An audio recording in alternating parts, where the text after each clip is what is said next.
بسم الله الرحمن الرحيم. الحمد لله رب العالمين، والصلاة والسلام على نبينا محمد وعلى آله وصحبه أجمعين، وبعد. السلام عليكم ورحمة الله وبركاته. أحبائي وأعزائي الكرام، sidee nafta looga dhowraa kelimadaha laabta waxyeela marka aad maqlayso hadallo aad dhibsanayso oo qalbigaaga waxyeelaya asxaabtaada ama ehelkaaga ama bulshada aad ku dhex nooshahay aad ka maqlaysid waxaa qalbigaaga ku dhacaya xanuun. fikirkaagii ayaa isbedelaya. maxaa sidaa lagu leeyahay? maxaan galabsaday? gaar ahaan waxaa lagaa sheegayo haddii aadan waxba ka ogayn.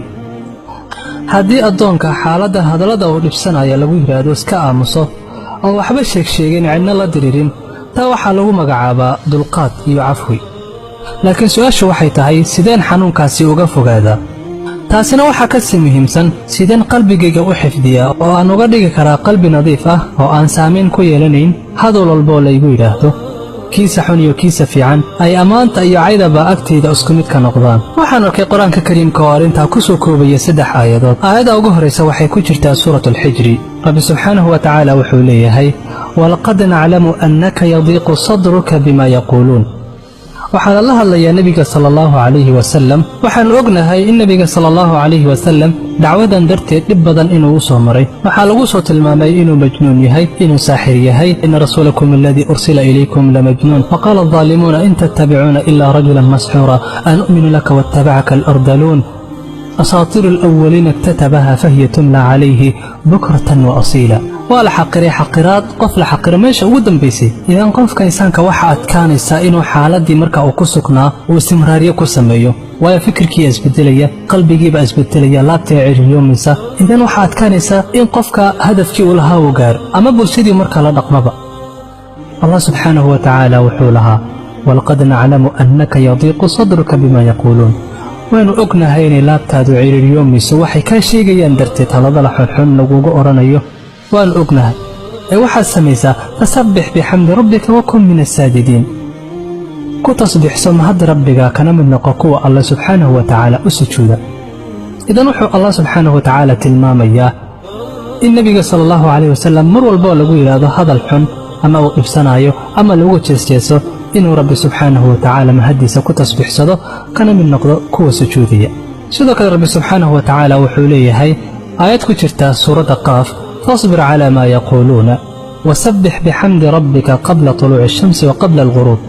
والصبر waxaa lagugu oranayo hadalaad dhibsanaysa ah, rabbiga mahadina ku tasbiixso inta aysan qoraxda soo bixin iyo inta aysan qoraxda dhicin.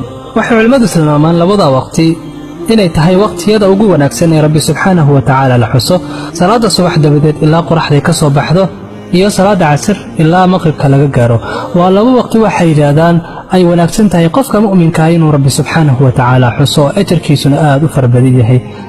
sidoo kale rabbi subxaanahu wa tacaala wuxuu aayadda 3aad uu ku leeyahay ee ku jirta suuradda taaha, fasbir calaa maa yaquuluun wasabbix bixamdi rabbika qabla طuluuci الshamsi waqabla guruubiha wamin aanaa'i alleyli fasabbix waaطraafa annahaari lacallaka tarda. rabbi subxaanahu wa tacaala aydan wuxuu ku tilmaamayaa inuu nebiga sala allahu calayhi wasalam uu samro marka lagu yidhaahdo hadal uu dhibsanaayo. idan waxaan u baahannahay inaan fahno 3dan aayadood micnaha ay wadaan iyo sababtay u soo aroorayso mar walbo la yidhahdo bima yaquuluuna fasabbix, fasbir calaa maa yaquuluuna wasabbix, qad naclamu annaka yadiiqu sadruka bima yaquuluuna fasabbix.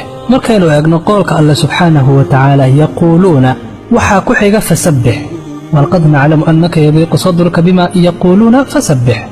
alfaa waxay yidhahdeen culimmada faa tacqiib, waa degdeg marka lagugu yidhaahdo hadal aad dhibsanayso ama laabtaadu la ciriyoomayso isla waqtiga aad joogto fasabbix bixamdi rabbik. idan waxaad u malaysaa in la leeyahay tasbiixa waa gaashaanaad kaga gaashaamanayso hadallada xunxun ama wixii qalbigoo dhan dhaawacaya. idan qalbiga inuu nadiif ahaadaa waa muhiim. qofka insaanka qalbigiisa inuu nadiif ahaadaa oo mar walba xasilooni qalbigiisa ku jirta waa muhiim. aayaddu marka ma tilmaamaysa keliya inuu wiqaayo yahay tasbiixa, ee waxay tilmaamaysaa inuu qalbiga ku dhalinayo sidoo kale raalli ahaansho iyo maxay istiqraar. alla subxaanahu wa tacaala aayadda ugu dambaysa muxuu ku yidhi, fasbir calaa maa yaquuluuna wasabbix bixamdi rabbika qabla طuluuci الshamsi waqabla guruubiha wamin aanaa'i alleyli fasabbix waaطraafa annahaari lacallaka tarda. idan waxay naftu gaaraysaa raalli ahaansho mar walbo tasbiixa rabbi subxaanahu wa tacaala aad qabsato markaad maqasho hadal xunxun. waxaanu isu dardaarmaynaa إننا نمر بالتصبيح رب سبحانه وتعالى عن كدقنا مد عربكينا دائما ما جرت عيدا لعاينين ما جرت عيدا لغو أورنين هذا الوقت بسنايو سيدو كلمة جرت عيدا دونيدا مركينين لكن waxa loo baahan yahay inaanu samaysano wiqaaya ma gaashaan aan kaga gaashaamano amraad alqulub inaan gaashaan ka samaysano saadaradeed baa rabbi subhanahu wa ta'ala nabiga kulaha walqad na'lamu annaka yadhiqu sadruka bima yaquluna fasabbih bihamdi rabbik wa kun min as-sajidin idan tasbiiha waxaanu leenahay wuxuu wiqaaya gaashaan u yahay qalbiga jamii al-amraad an-nafsiyya dawa ayuu yahay tasbiiha sidoo kale tasbiixa uu kamid yahay munjiyaadka oo waxyaabaha lagu badbaado qofka markuu ku dhaco dhibaato haddii uu markaa tasbiixa qabsado Allah subhanahu wa ta'ala wuu badbaadiya tusaale waxa inaga filan nabiyullaahi Yunus alayhi salaam marka uu galay xoodka calooshiisii wuxuu yiri laa ilaaha illa anta subhanaka inni kuntu min adh-dhalimin rabbi subhanahu wa ta'ala wuxuu leeyahay falawla annahu kana min al-musabbihin lalabitha fi batnihi ila yawmi yub'athun hadduusan ka mid ahaan lahayn kuwa tasbiixsada xoodka calooshiisa ayuu ku sugnaan lahaa ilaa maalinta qiyaamo ilaa ummadda la soo saaro yowmal bactiga la gaaro idan ikhwaani waxaan isku dardaarmaynaa inaanu tasbiixa ka dhiganno hadalka ugu badan ee carabkeenu soo maro waxaan ilaah ka rajaynaynaa inuu quluubteeda xifdiyo وصلى الله وسلم على نبينا محمد وعلى آله وصحبه الأخيار وسلم تسليما كثيرا